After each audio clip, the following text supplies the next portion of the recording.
Good afternoon, ladies and gentlemen, and welcome to the Eledon Pharmaceuticals updated Phase 1b data conference call. At this time, all lines are in listen-only mode. Following the presentation, we will conduct a question and answer session. If you would like to ask a question at that time, please press star one on your phone. If at any time during this call you require immediate assistance, please press star zero for the operator.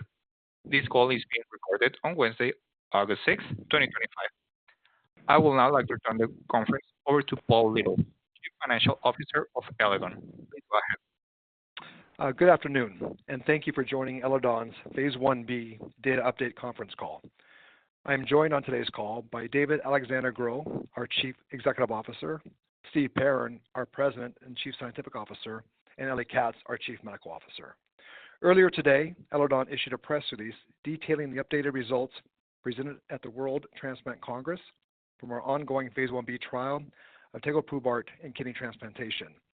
You may access the release and this presentation under the Investors tab on our company's website at eledon.com. I would like to remind everyone that statements made during this conference call relating to Eledon's expected future performance, future business prospects, or future events or plans may include forward-looking statements as defined under the Private Securities Litigation Reform Act of 1995.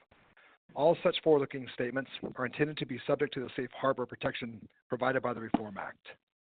Actual outcomes and results could differ materially from these forecasts due to the impact of many factors beyond the control of Eledon.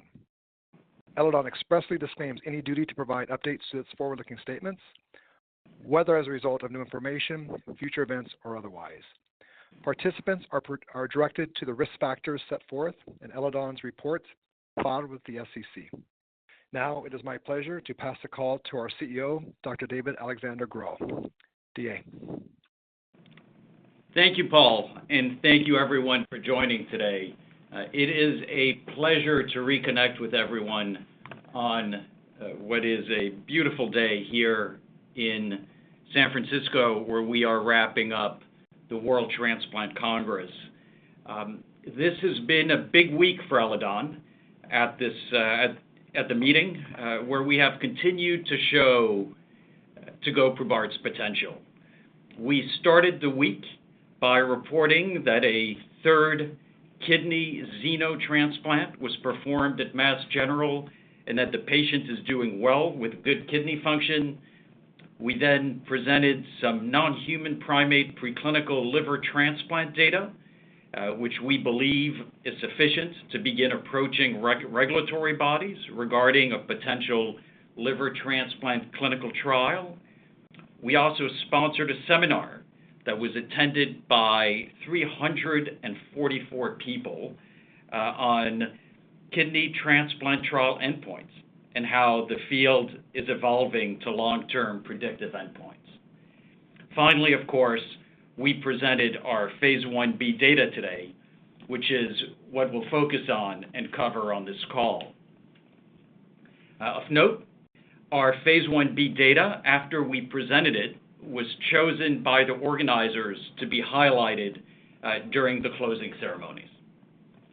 Ellie will walk through the trial design and the safety, after which Steve will walk through the results, and I will then come back on to wrap and to take questions. As you'll see, this is an important trial in that it is an update on the first study using Tego as the cornerstone immunosuppression in de novo kidney transplantation. You'll see that Tego had a good safety and was well tolerated, and importantly, that it resulted at 12 months in good eGFRs, as well as good scores when it comes to abbreviated iBox, which we will dive into, and is a predictor of 5-year kidney graft survival. So with that, let me turn the microphone over to Ellie to go into study design and safety. Good afternoon. It's, as DA said, a very exciting week for us. So this morning, the 52 weeks open label single arm study of Tegoprubart in de novo kidney transplant was presented. an oral presentation by the senior author, Dr. John Gill from Vancouver. As you see here, if you look at the left side, our inclusion and exclusion criteria, we enroll in this study a representative population for de novo kidney transplant patients, adult patients, EBV positive and DSA negative. The exclusion was mainly related to ischemic time, more than 30 hours, old age of the donor, above 65, and we excluded marginal donor DCDs and ECDs. Primary endpoint was safety and pharmacokinetics, and secondary endpoint involved, of course, patient and graft survival, biopsy-proven acute rejection, EGFR, and other biomarker for injury and rejection risk, and also, of course, pathological examination of the graft. We also included exploratory endpoint, as Dave mentioned, which is the abbreviated IBOX. All patients on the study were on immunosuppression regimen to include ATG induction with Tegoprubart, corticosteroid, and MPA. We have two cohorts in the study. Cohort 1, 19 patients that were on 20 milligram of kilogram of Tegoprubart, and they were treated with up to 6 milligram per kilogram of thymoglobulin. The second, cohort 2, Tegoprubart dose was reduced to 10 milligram per kilogram, and RTG or ATG was up to 4.5 milligram per kilogram. The Tegoprubart regimen included dosing depends on the cohort, on day 1, day 7, day 14, day 21, 28, and then every 3 weeks after that. Day 3 was only given on the cohort 2. Patients will follow until month 12, and then they have the opportunity to go to our extension study that enrolled the patient for a long-term follow-up.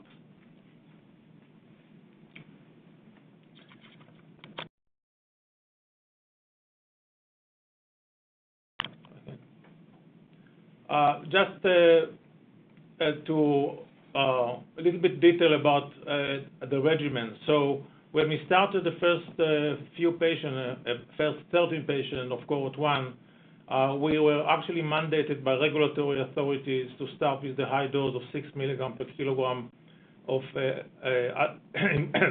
thymoglobulin. Following this cohort, after we gained experience and we felt that we got a relatively good safety profile, we decided to reduce to what's more being used more by transplant community, and then we went to up to 4.5 milligram per kilogram of ATG, and in cohort 2 we mandate 4.5 milligram per kilogram of ATG.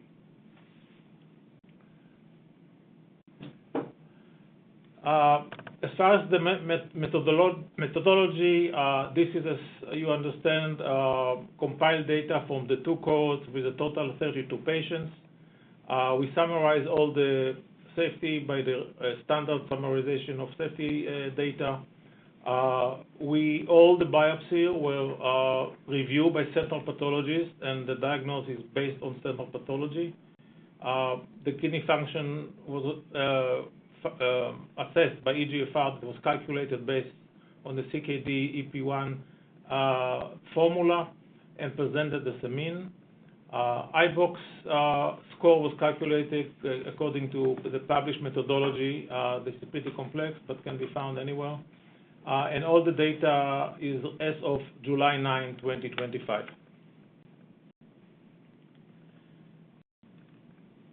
Patient characteristics of the 32 patients you see here, the mean age was 52.9. Regular distribution as far as race. What's important to notice here is the HLA matching, that actually 56% of the patients had a HLA mismatch of more than 5, which basically put them in relatively high risk immunologically wise. The median donor age was 47 years. As far as living donation versus deceased donor, we have about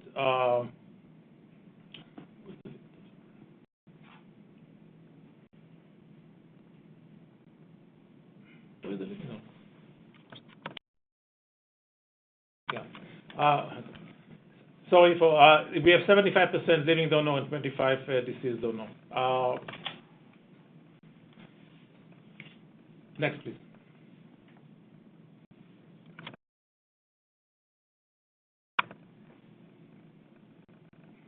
No, I talked about this. I did. Last point that I think I mentioned is the HLA. 56% of our patients were more than 5 mismatch, which put this patient to be relatively on a high risk immunologically. This is patient deposition as far as July 9th. As you see, in blue is the cohort 1, and in red is the cohort 2. We have 13 patients that complete the study, 41%. 13 patients are still ongoing and still in the follow-up period up to month 12. 6 patients discontinue, 2 due to rejection, 2 due to the patient decision, 1 due to pylomavirus viremia, and 1 due to hemorrhage that led to acute kidney injury. This was a post-transplant severe hemorrhage that was complicated by perinephric hematoma and led to kidney function deterioration, and the investigator decided to take the patient off the study.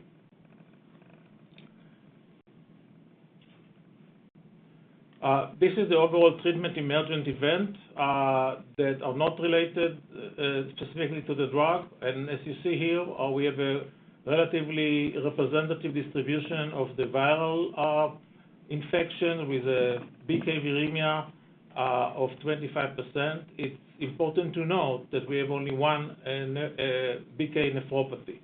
So all the other 7 cases were viremia only. CMV, we have only 19% or 6 cases, but all those viremia, none of those end-stage organ disease. EBV, we didn't see any infection with EBV, and of course, because of that, none of the PTLD. We had 2 cases of skin malignancy that are very common in patients post-kidney transplantation. We had 2 thrombotic events. Both of those were determined by our DMC, our safety board, and by the investigator to be unrelated to the drug. One of them was in a patient who was the diagnosis of deep vein thrombosis was missed for a certain period. With lymphocyte around the kidney, would develop deep vein thrombosis, eventually develop pulmonary embolism. He remained on the study and is doing very well. The other case is a case of deep vein thrombosis, again associated with the lymphocyte around the transplant kidney. He also stayed on the drug and is doing also very well.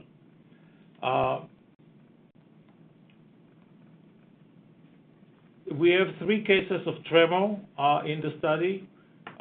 2 of them actually happened only when the patient was switched from Tegoprubart to tacrolimus, and one of them on the Tegoprubart was a transient event of tremor in a patient who has pre-existing carpal tunnel syndrome.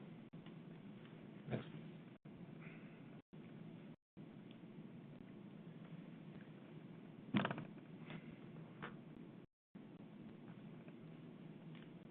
You just saw it, no? The treatment emergent event by cohort, as you see here, is just here to present you by cohort 1, cohort 2. They are the same point that I made before, relevant here, and we can move forward. Rejection episodes. We have total of 6 rejection episodes, 19%. 4 of them happen in the deceased donor and 2 in living donor. Again, it's important to mention here the HLA mismatch that we have 4 patients, we have a 5, 1 patient, we have a 6 mismatch, and 1 3. So it's pretty high immunological risk patients. The other important point to make here is that 75% of these patients were on a lower than recommended dosing of ATG. So in red, you see here all the 4 patients that got induction therapy with less than optimum ATG level dosing, and it's important to note in the related to the rejection. Of the 3 rejection, another point which is very important is that 3 of the patients with rejection remain on the study, remain on Tegoprubart, were treated and are doing very well up to 12 months. The other 3 was switched to tacrolimus based on investigator decision, one of them based on patients that choose to go to the tacrolimus arm. Thank you, Eli. Yeah. So with that, we'll turn over to Steve to talk about the efficacy. Before we do, I'll just add a quick note on the rejection episodes. What stood out here was obviously the fact that most of these rejections occurred in the patients that received low-dose ATG. So obviously, a phase 1b trial is one where we're learning about how to use Tego. And what we found is that similar to prior experience with other costimulatory blockades, induction with and T-cell depletion up front is very important. So when we had patients in this study that received low or very low doses of ATG induction, then these patients were at higher risk of experiencing a rejection episode. And hence, when we looked to bring and to examine a lower dose of Tegoprubart to 10 milligrams per kg, we made sure that the dosing there would be at a higher level, so at 4.5 mg per kg. So Steve, let me turn it over to you to talk about our EGFRs and our iBox. Thank you, DA and Ellie. So what we're showing here is the longitudinal kidney function data from the entire group of patients in the phase 1 that Ellie described. Kidney function here is measured by EGFR. You can see that within a month post-transplant, we restore kidney function quite rapidly. And what's most important is if you look at the 12-month endpoint, our EGFRs at 12 months are at 68. So much like we presented a year ago with initial 13 patients of data, we continue to have excellent kidney function out at 12 months from this group of patients that we've been following in the phase 1 study. The dashed red line is EGFR from historical data representing mean EGFR 12 months on CNIs. As Dr. Katz mentioned, this is breaking out the rejections versus not rejections, again looking at kidney function longitudinally over time. As you can see with the darker blue line with gray shading, those are the 26 participants that did not have any rejection. At 12 months, they had an EGFR of 66, and they remained on Tegoprubart throughout the entire study. The lighter blue line above that's shaded is the 3 patients that had a rejection but stayed on Tegoprubart after the rejection. As you can see, at 12 months, they had an EGFR of 73, which is even better than the subjects that did not experience a rejection. And not surprisingly, the 3 patients that had a rejection decided to switch over to tacrolimus as shown in orange. Much like what's been described historically in the literature for CNIs, the kidneys don't perform very well after rejections when on CNIs and have a mean EGFR at 12 months of only 34. And finally, wrapping up EGFR, you can see what we did here is we broke EGFR into the 2 cohorts. Cohort 1, again, reminding you the 20 mg per kg Tegoprubart cohort, and cohort 2 was at 10 mg per kg. As you can see, there is a dip in EGFR in the cohort 2 that starts around day 154. This is really just due to the small number of patients. There's only a couple of patients out that far at this point in cohort 2. Ironically, for people that remember when we presented data last year in 13 patients, our first couple of patients at that point in time had shown a swing up in their EGFRs out at the end of the study, and that's because those first couple of patients had very good kidney functions. In cohort 2 here, ironically, the first couple of participants that enrolled are some of the poorest kidney functions that we've seen thus far. And we actually are guiding and think that over time this will again collapse towards the mean of the high 60s. And again, I'm showing you the historical tacrolimus data with the dashed red line.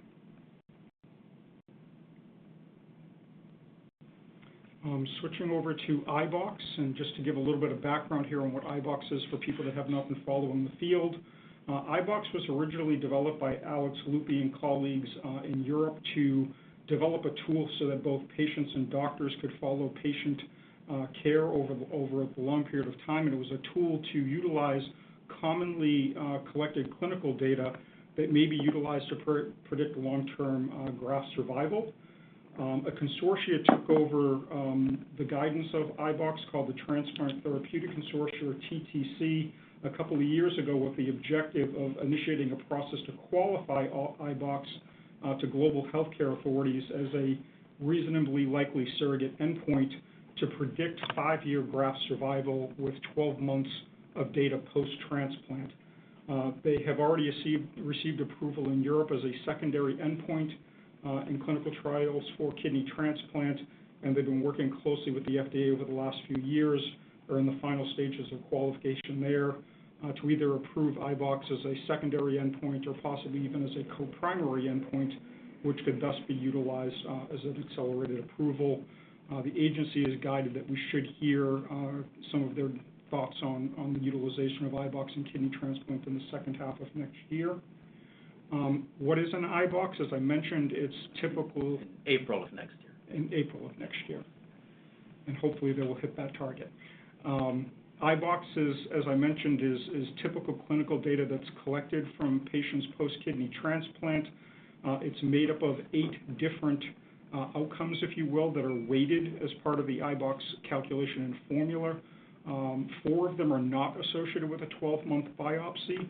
And those are eGFR, time since transplant, DSA, and proteinuria.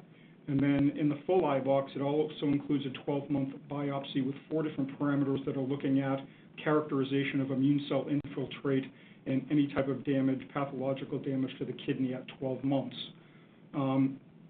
Interestingly enough, biopsy-proven rejection, which has been a long-term component of composite endpoints, is not included in iBox, because that is not a very good predictor of long-term graft survival when looking at 12-month data. And that's captured in that table that's up in the upper right-hand corner of this slide.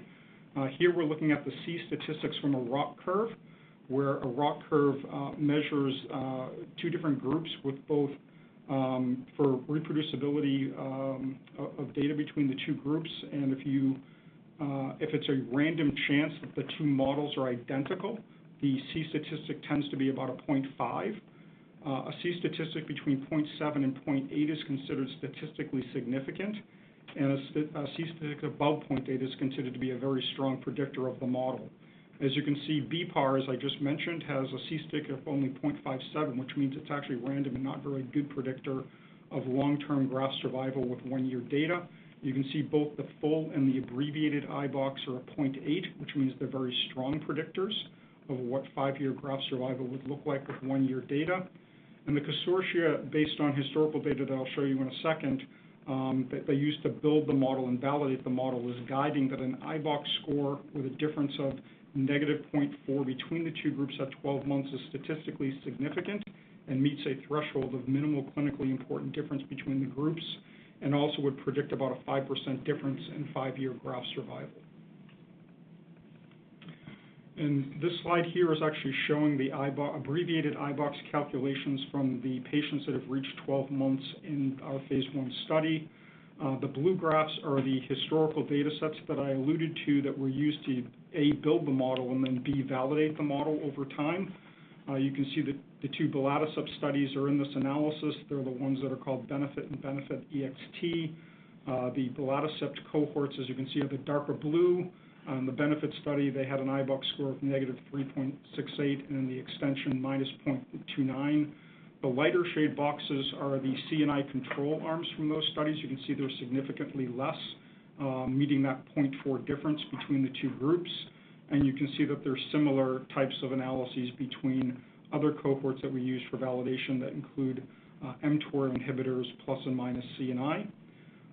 Our two groups of patients, both the on treatment with an N of 12 as well as the intent to treat group with an N of 15 are shown in orange, the darker one being the on treatment, which had an IBOX score of minus 4.11. The ITT group had an IBOX score of minus 3.75. Albeit these are low numbers of patients in our study at this point, it's a very exciting result that we're seeing such positive IBOX differentiation compared to other treatment groups that are out there. And with scores of minus 375 to minus 401, that would predict a 5-year graft survival of more than 96%.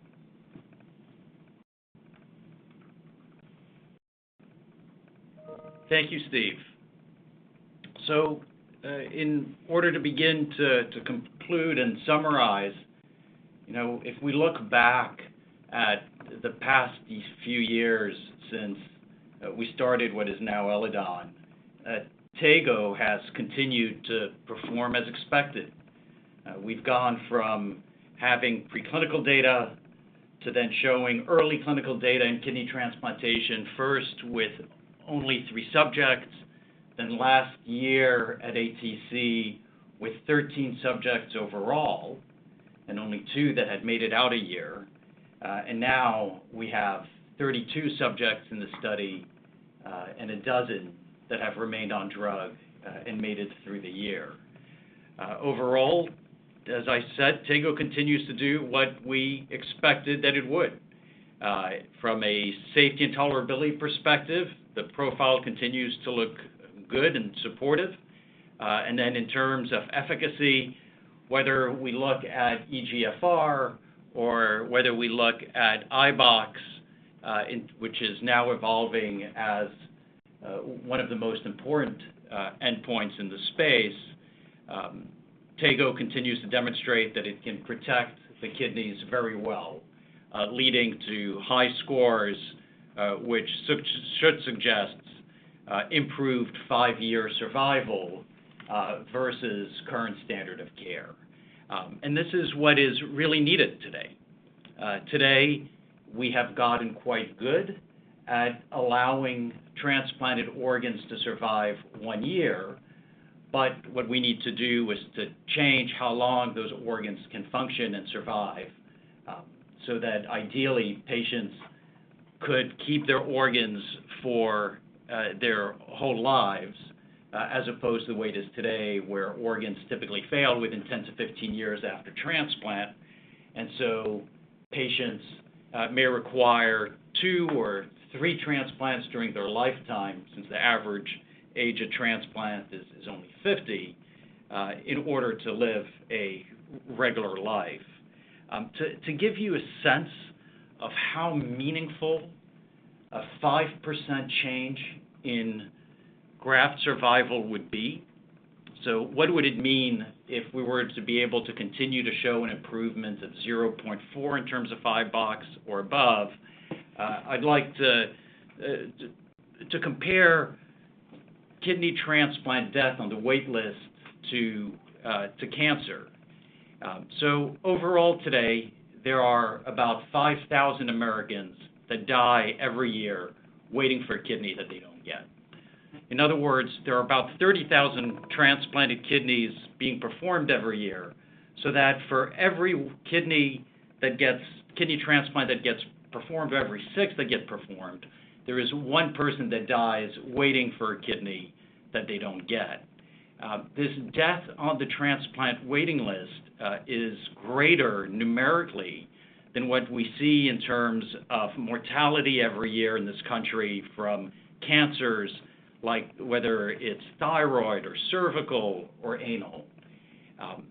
If we imagine a world, hypothetically, where one was able to improve 5-year survival by 5%, then that would mean that 1 out of every transplant that would have failed would be able to survive to those 5 years. In other words, out of the 30,000 transplants or so being done every year, if 5% of them made it to 5 years now, then 1,500 people would not need repeat transplants. Now, as we know, transplanted organs don't get thrown away. So these 1,500 organs would be able to be used by these individuals that today are waiting for a kidney transplant that they don't get. In other words, an increase in IBOX score for 0.4, if it translates truly over 5 years to 5% improvement in survival, could allow 1,500 more kidneys per year to make it out, and thus reduce the number of people dying waiting for a kidney by about 30%. I mean, that would be remarkable. Of course, here, even more remarkable would be the impact, since doing so would impact two people. It would impact the person that I just mentioned, who would have otherwise not received a kidney and now would receive a kidney. And then it would also impact the individual that received the kidney initially, since they would have an organ that would survive longer. It would decrease the chance, all of the morbidity, mortality, and of course costs associated with needing a repeat kidney, either sooner or potentially in their life. So we are very excited by this data. We are very excited by where we are today with Tegoprubart, and we very much look forward to completing our ongoing phase 2 BESTOW study and being able to present that data later on this year, when we expect to do so in the fourth quarter. And with that, operator, I will open up the call for questions. Thank you. Ladies and gentlemen, we will now begin the question and answer session. Should you have a question, please press the star followed by the 1 on your touch-tone phone. You will hear a prompt that your hand has been raised. Should you wish to decline from the polling process, please press the star followed by the 2. If you are using a speakerphone, please lift the handset before pressing any keys. One moment, please, for your first question. Your first question comes from Thomas Smith from Leerink Partners. Please go ahead. Hey guys, good afternoon. Thanks for taking the questions, and congrats on the data here. Just on the ATG dosing and induction, could you just expand a little bit on some of the potential underdosing in cohort 1? It looks like it was associated with some of these rejection events. And then just remind us of the dosing regimen that's being used in BESTOW. Sure. So the history here, as Ellie mentioned, it's DA. And Tom, thank you for the question, is that initially the regulators asked us to start with labeled dosing of ATG and then the higher dose of Tego that we had used in our animal studies. Over time, as we generated safety and efficacy data, they allowed us to go and explore a lower dose of induction, which is what we did. And after that, as we continued again to generate more data, they allowed us to go and explore a lower dose of Tegoprubart itself. And so what you're seeing here is over time how we are experimenting with Tego in order to learn how to best use it. Let me, Ellie, turn it over to you to talk about BESTOW. So excuse me. In BESTOW, we are recommending 4.5 milligram per kilogram, and I think we need the data to see what was the compliance and what is the distribution of the dosing. Overall, the ATG, we believe, is important part of our immunosuppression regimen, and as you may know, the most vulnerable period as far as rejection development is the first few weeks up to 3 months post-transplantation, and that's where the idea with ATG to give another level of protection. So I think 4.5 probably is a reasonable dose to achieve this goal. Got it. That makes sense. And then one more thing to notice, as you saw, and I think it's going to be important here as we think about rejections. The first point is around rejections and just how important rejections are in terms of long-term outcomes, and as you saw, their rejections are poorly predictive of long-term outcomes. The other thing is rejections may not be the same. And so there maybe one can make an assumption that a rejection on Tego might be the same as a rejection on CNIs, but at least with a small n, it appears that we're seeing something that's different. The patients that experienced rejection episodes and were kept on Tego rebounded immediately. As you saw, they actually do, on average, better than your average patient that did not experience a rejection. So they have full recovery of their kidney function, while patients that get exposed to CNIs after having a rejection episode seem to then get hit by the direct and indirect nephrotoxic effects of those CNIs, and hence not recover as well, or not recover. And thus, it's been, although again, small n, but it's very striking to see just how disparate the 12 months outcomes were in those patients between the ones that remained on Tego or the ones that were switched over to CNIs.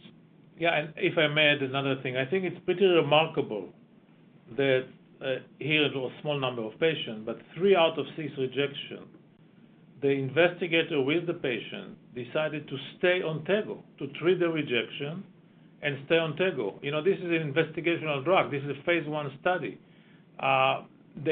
It shows confidence in the drug based on what they see and what they hear, and the matter of the fact that this patient who stayed on Tego, as DA mentioned, did much better than the one who switched to tacrolimus.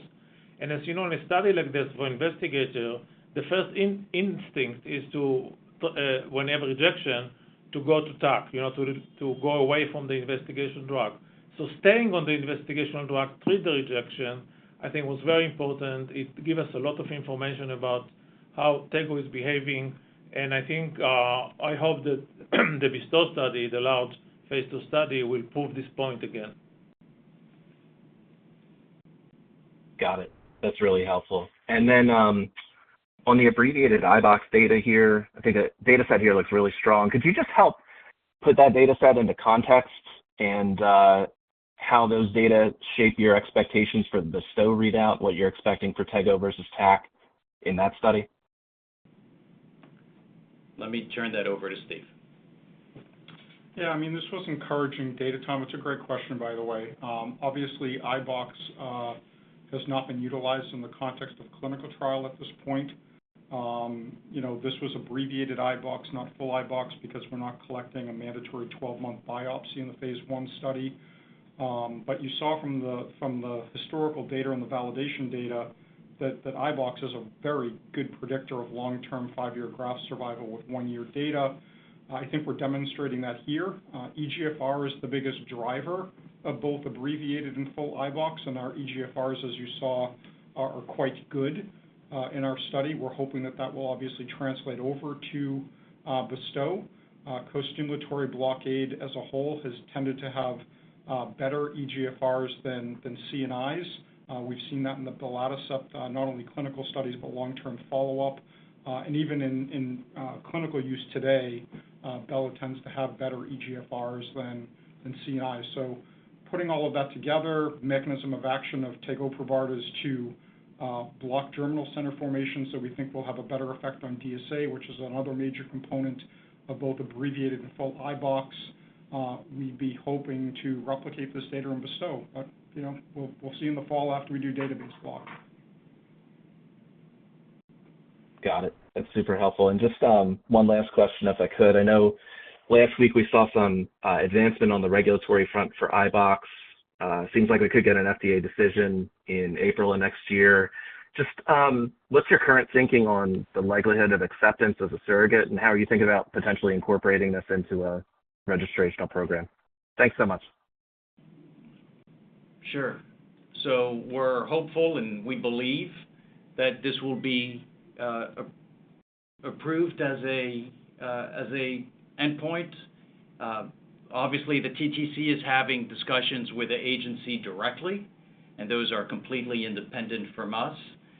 We too are going to approach the FDA, and we'll do so in an independent manner in order to talk about our phase 3 plans, as well as as what we'd like to use as an endpoint.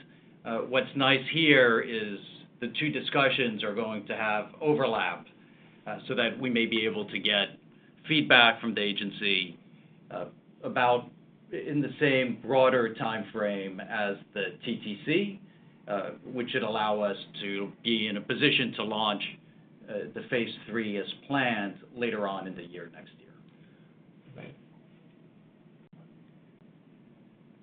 Thank you. Your next question comes from Pete Stavropoulos from Cantor Fitzgerald. Please go ahead. Yeah, hi, DA, Stephen, Ellie. Congratulations on the presentation and data. Nice to see the EGFR and IBOX data.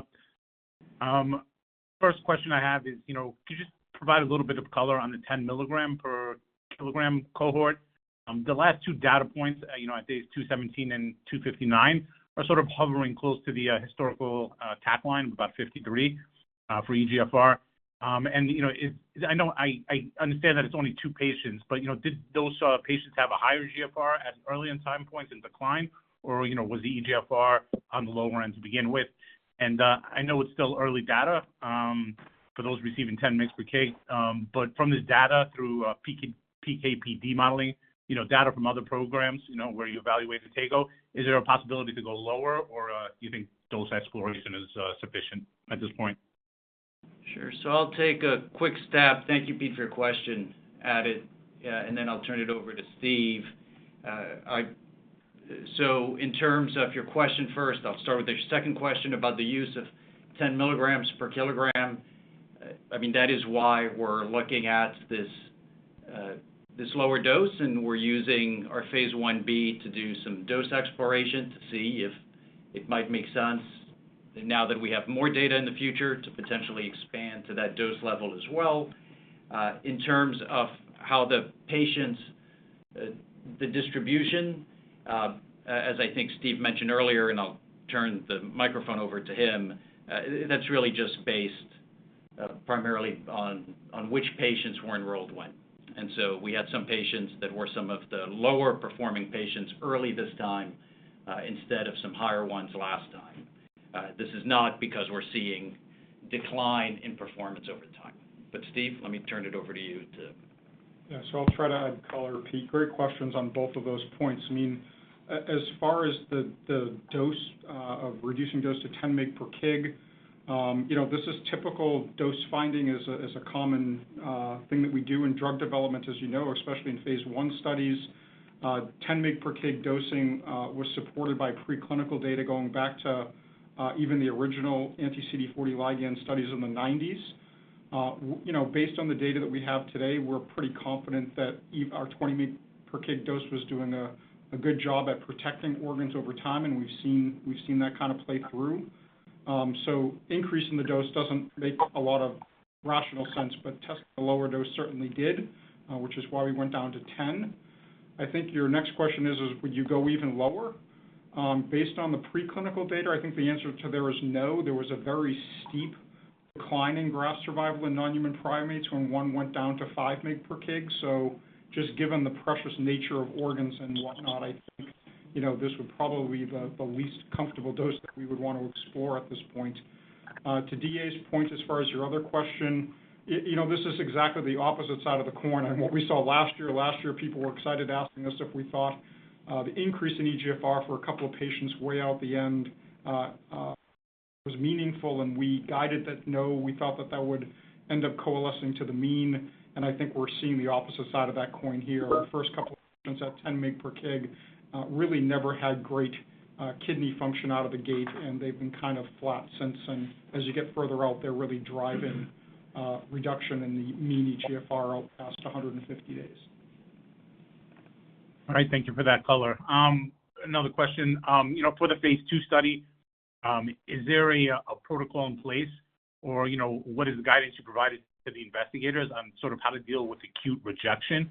Is it at a specified threshold, meaning a grade of rejection that an investigator, would pull a patient from the study or switch them to TAC. I'm also, trying to understand how decision-making is conducted in phase 2, since, transplanters or institutes may have their own sort of treatment algorithms. And same question for infections like BK. Ellie, let me turn that over to you.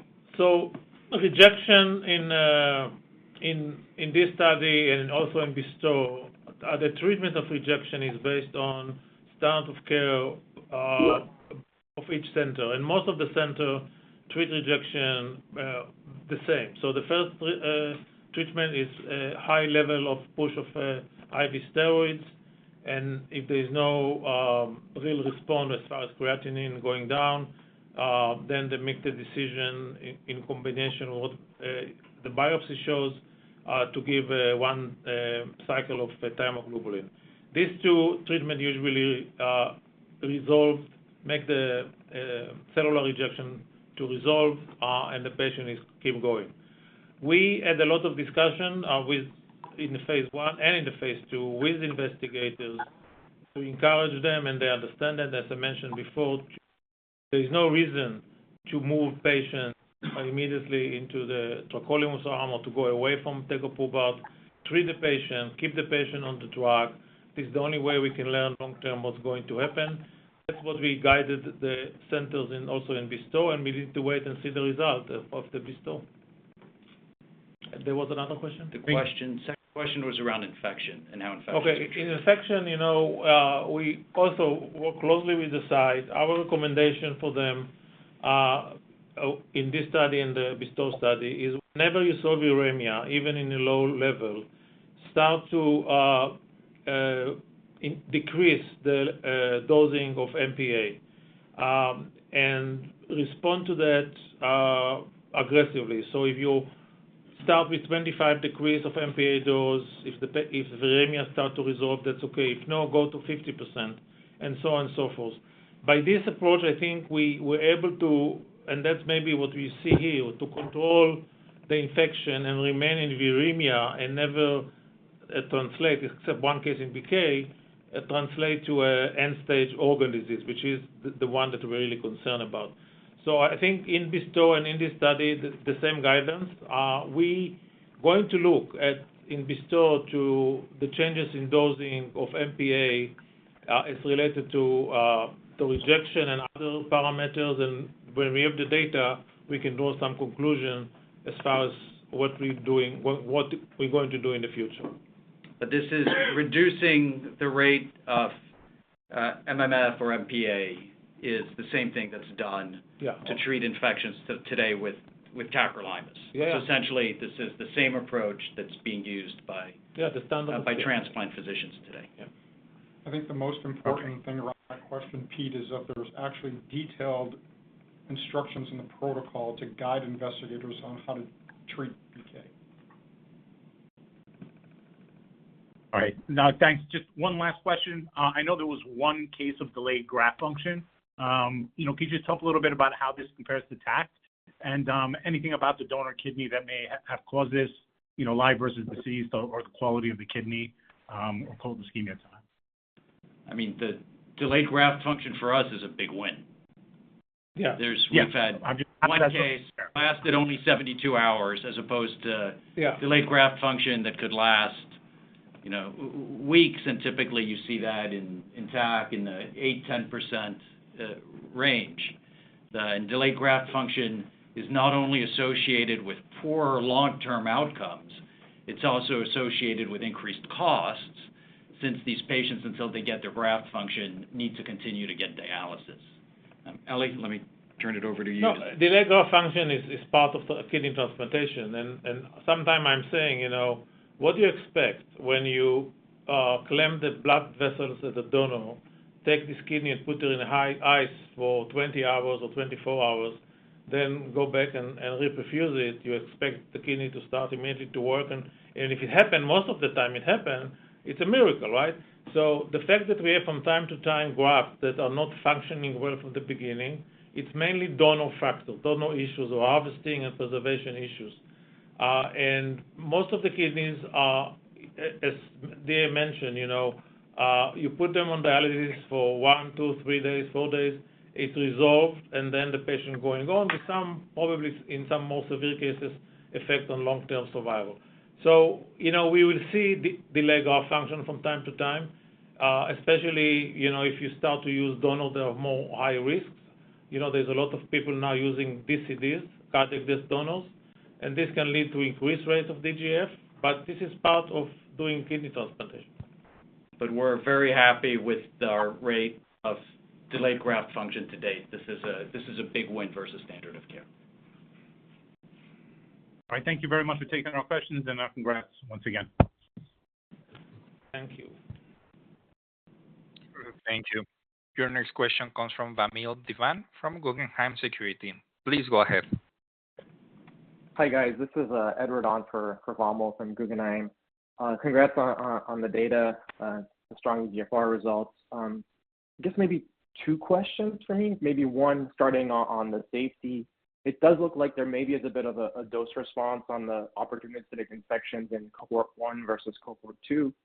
I guess what's your perspective on that? Do you think this could be sort of the CD40 ligand mechanism or Tegoprubart driven? There's obviously other things like the ATG that's changing between the two doses. Kind of your thoughts around that, and on the severity of the viremias. In general, if you can share any color on that. And I know there was one nephropathy. I don't think the patient lost the kidney, if I remember correctly from the slides. And then the second question was just on baseline characteristics. So thinking about the phase 2, should we expect sort of similar sort of deceased donor versus deceased and HLA mismatch in the phase 2 study? And are you putting anything in place to ensure sort of balance between the two arms in BESTOW for these baseline characteristics? Thank you. Great. Thanks, Edward. So you asked two questions. The first one was about infection rates at the various doses, and the second one was around baseline characteristics. So when it comes to infection rate, is obviously one of the reasons why we wanted to look at 10 milligrams per kilogram as opposed to 20 was to see if that would improve outcomes, and that's both from an efficacy as well as from a safety perspective. And from a safety perspective, that would include infection rates. And so the potential to reduce the dose of ATG up front, as well as to ultimately reduce the dose of Tego, might help overall with infections. I think that said, if you look at the 20 milligram arm today, our infection rate is within the range of what you typically see, but there are some important things to highlight. One is our infections to date have all been controllable, and so we spoke about how some immunosuppression may be reduced in order to gain back control over the infections, and that has worked. And also, not all infections are equal. And so one can have severe infections, one can have sepsis, as an example, and across our patients to date, as an example, we haven't seen any sepsis. Now, you asked about organ graft loss in the phase 1b. We have not had any cases of graft loss. So the infections were all able to be controlled. Now, as we look forward to the phase 2 data, I think we all expect that we're going to see not only infection, we're also going to see graft loss, we may see patient death, and those are normal things that are happening because kidney transplant patients are very, very sick. And so one would expect, the same way as with standard of care, that they would need to face the full panoply of side effects of adverse events that occur after organ transplantation. What's going to be important, of course, is to compare how patients are doing on Tego to how patients are doing on standard of care. In terms of the baseline characteristics, the biggest likely change between the two is going to be around the percentage of deceased donors versus living donors.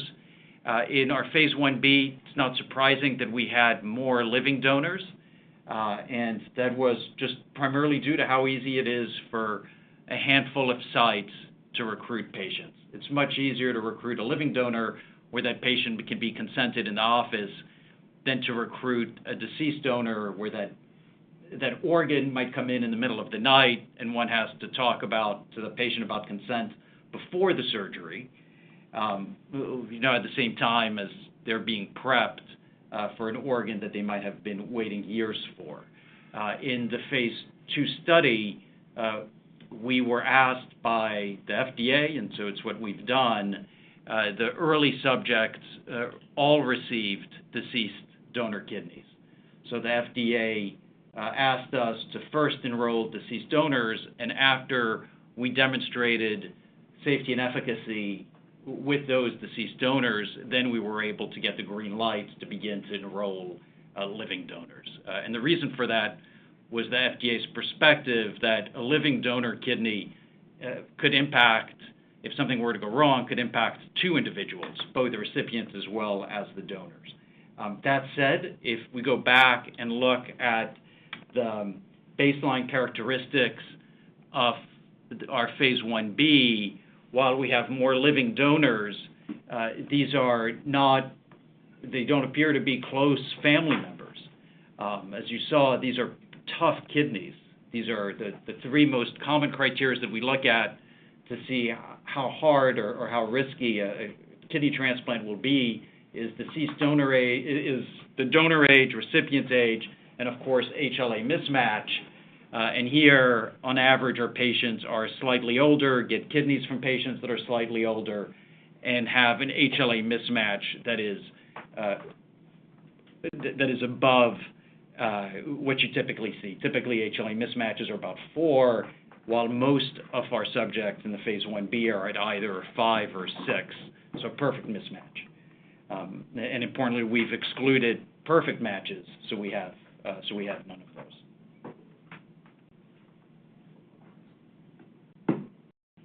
Great, thank you.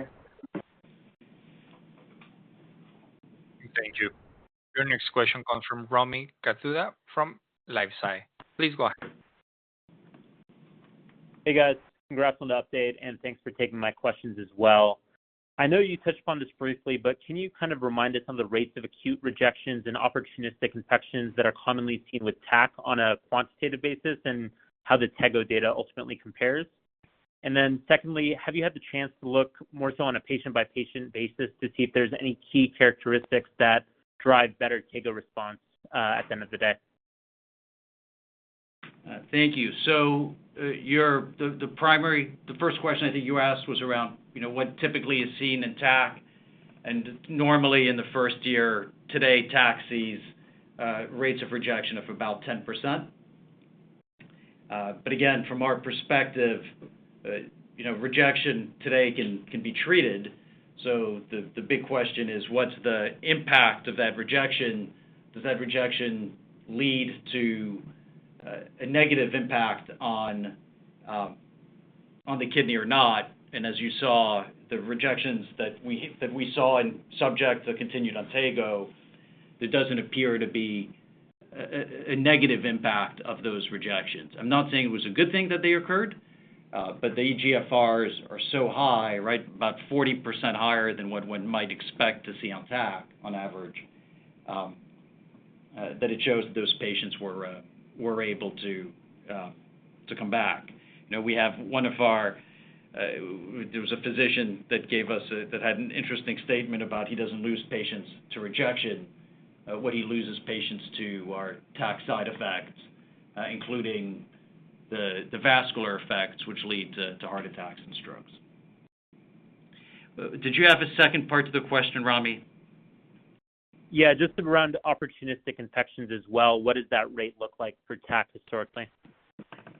It goes up to about 30%. So very similar. Got it. And then the second question was about kind of any key characteristics that seem to influence kind of a better Tego response, and if you guys have looked at a patient-by-patient basis perspective. Steve, Ali? No.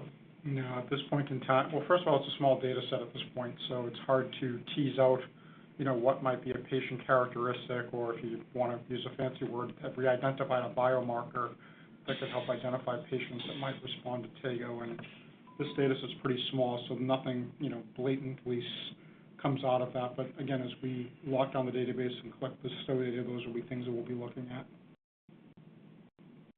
Got it. Thank you, guys. Thank you. Thank you. Your next question comes from Yi Chen from H.C. Wainwright. Please go ahead. Hi, thank you for taking my question. So between cohort 1 and cohort 2, the dose of RETG are different. So how do we know the observed differences in efficacy or safety solely comes from the different dose of Tego?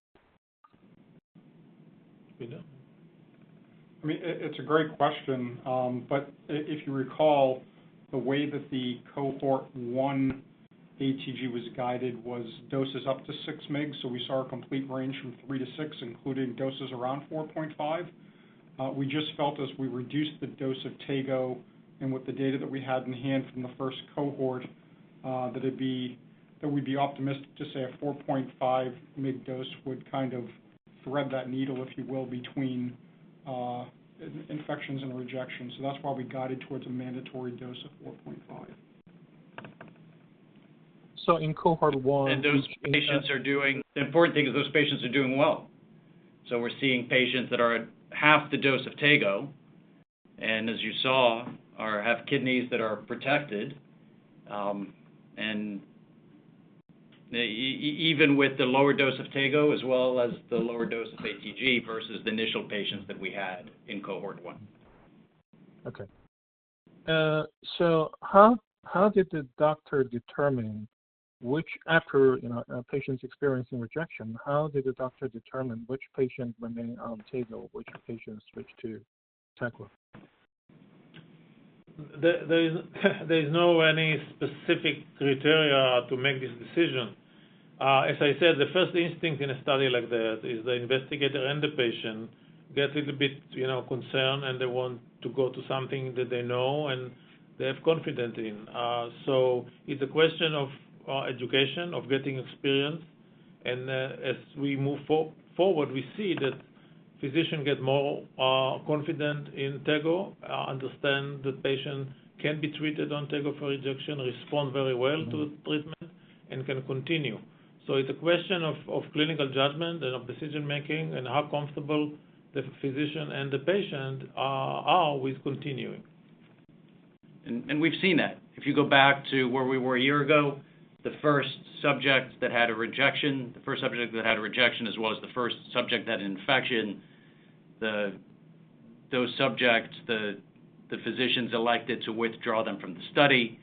And as you can see now, subsequently people got more experience, got comfortable with the drug, and so elected to keep their patients on drug. Okay. But this is really the PI's call. PIs can choose. It's completely their call as to how they want to treat their patients. Does the data on slide 12 suggest that patients are better off having at least one rejection and then stay on Tego? No, I don't think you can. So there was actually a discussion at WTC on exactly that point.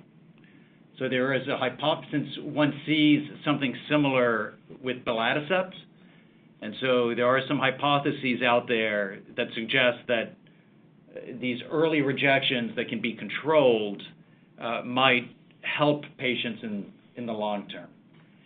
That said, I think today the N is obviously small and it's early days for us. What's good is that we have now demonstrated that rejections can be controlled and that patients have a chance of doing very well post-rejection. Okay, thank you. Thank you. Thank you. Your next question comes from Robert LeBoyer from Noble Capital Markets. Please go ahead. Congratulations on the data. I had a question for you on the iBox data, and you mentioned the 4.11 score as 96% predictive of 5-year outcome and graft survival versus 2.98%, a score of negative 2.98 for the CNIs. Is there a predictive value for the CNIs at 5 year that would be used for comparison?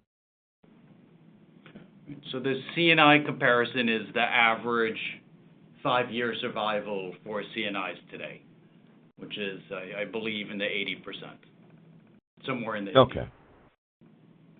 All right. So is there any way 96% is actually the lower is associated with the 3.7 number, the negative 3.7 number. So the negative 4.1 number would be higher than that. Okay. And is there any way to project the iBox score at 5 years to longer term, say 10 years or 12 years? Let me turn that over to Steve, Robert.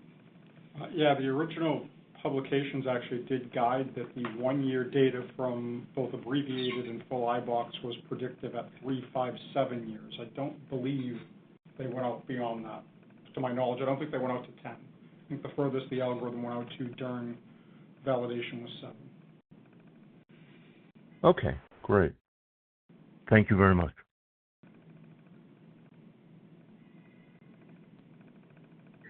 Thank you. Your next question comes from Julian Harrison from BTIG. Please go ahead. Hi, thank you for taking my questions and congrats on this comprehensive update. It was nice to see the favorable comparisons to calcineurins on iBox.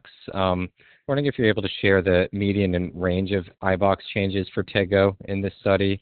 And then also curious if the iBox results had any significant interactions, either from dose of ATG received or number of HLA mismatches. Thank you. Thank you for that question. Let me turn that over to Steve. Yeah, we haven't looked at the individual patient iBoxes at this point for the parameters that you're discussing. And again, I go back to this as really exciting preliminary iBox data, but with a really small N. I don't think you'd be able to even tease out anything that would really correlate at this point in time. We really need to get to data lockdown and look at our bestow data in that regard.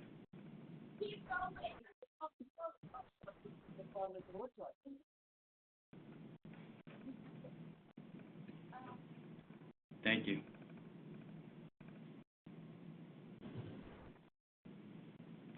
Thank you. Your next question comes from Albert Lowe from Craig-Hallum. Please go ahead. Hi, thanks for taking my question. Maybe for the first one, I was wondering about the cases of hypertension and actually more particularly hyperglycemia. So can you just give us a little more color on some of these AEs that were reported?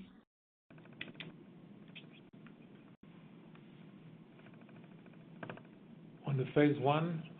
Thank you. You have this one? I mean, we're not. So one of the things that you see is in tacrolimus is a delta both in terms of hyperglycemia and post-transplant new onset diabetes, as well as an increase in hypertension. Here, when it comes to hypertension, we've had as much hypo as hypertension, so we're not seeing increases in hypertension. We have had some cases of hyperglycemia, but we have had no cases of post-transplant new onset diabetes. It's our patients. Remember, our patients are also on steroids, so seeing some hyperglycemia is not unexpected.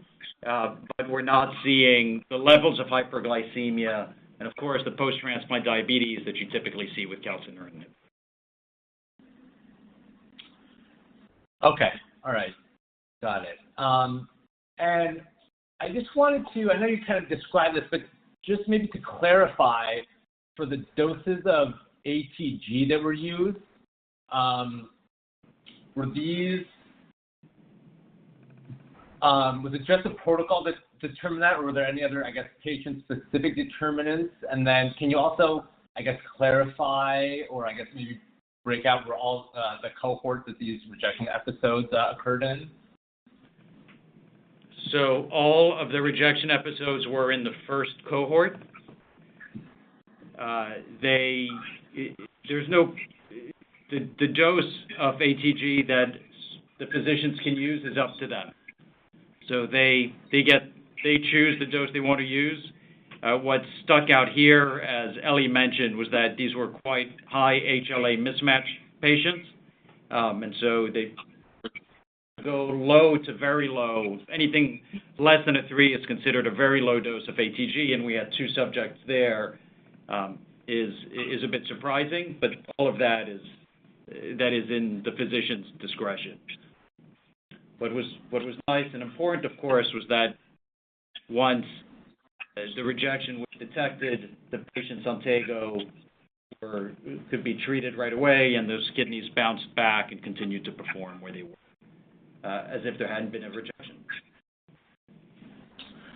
Okay, and you said the style would be using 4.5 mg per kg of ATG. I guess that similarly is not a fixed dose. It's up to the physician. Will be up to that dose. Is that correct? It's the suggested dose, but ultimately physicians have.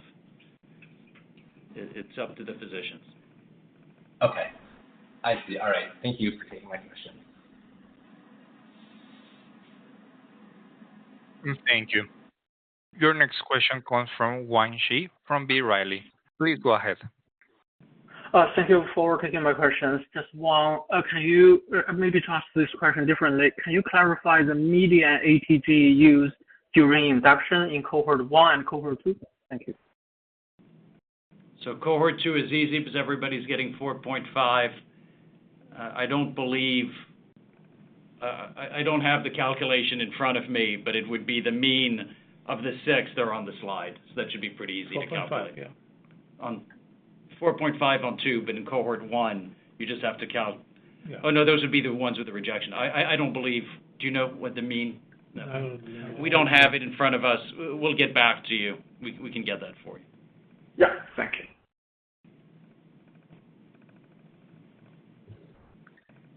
Thank you. There are no further questions at this time. I will now turn the call over to Dr. David Alexander Groh for closing remarks. Please go ahead. Thank you very much for joining us today. As I opened up the call by saying, we continue to be very happy and excited by how Tegoprubart continues to perform, and we now look forward to completing Bestow and to reporting out that data hopefully later this year. Wishing everyone a great evening. Bye. Ladies and gentlemen, this concludes today's conference call. Thank you for your participation. You may now disconnect.